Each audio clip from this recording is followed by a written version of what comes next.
কম পক্ষে 2.5 লক্ষ খতম আমি কইরা বাংলাদেশে আসি।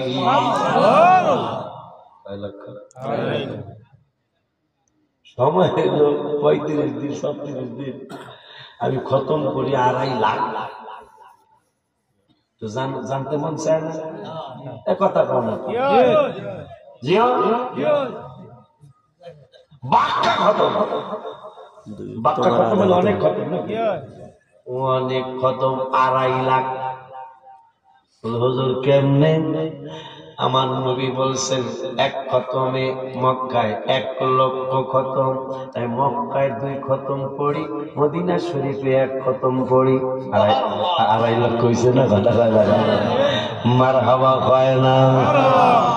আব্বা জানারে আপাতত চালাক হইতে হবে না, ওখানে যে ঘুরতে হয় না, ওখানে যে কি এর মার্কেটে বাংলাদেশে আছে, ঠিক কিনা? নবীর সুন্নাত, নবী কইছে আমার মদিনা শরীফে আইসলে এখান থেকে কিছু কিনে নিয়ে আসি না, কিনলে কি হইব? তাও নবী বুখারীতে বলে গেলেন আল্লাহুম্মা জাআল বিল মাদিনাতি দুইফাই, মারহাবা কয় না? আল্লাহুম্মা জাআল বিল মাদিনাতি দুইফাই মা জাআলতা বিমাক্কাতা মিনাল বারাকা, রাওয়াহুল বুখারী।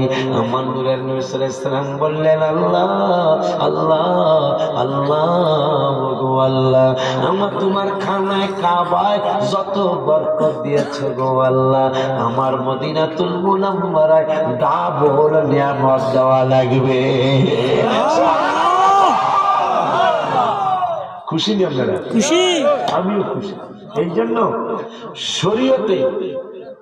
শরীয়তে খানায় কাবায় 1 রাকাত নামাজ পড়লে 1 লক্ষ রাকাত নামাজ, এটা শরীয়ত।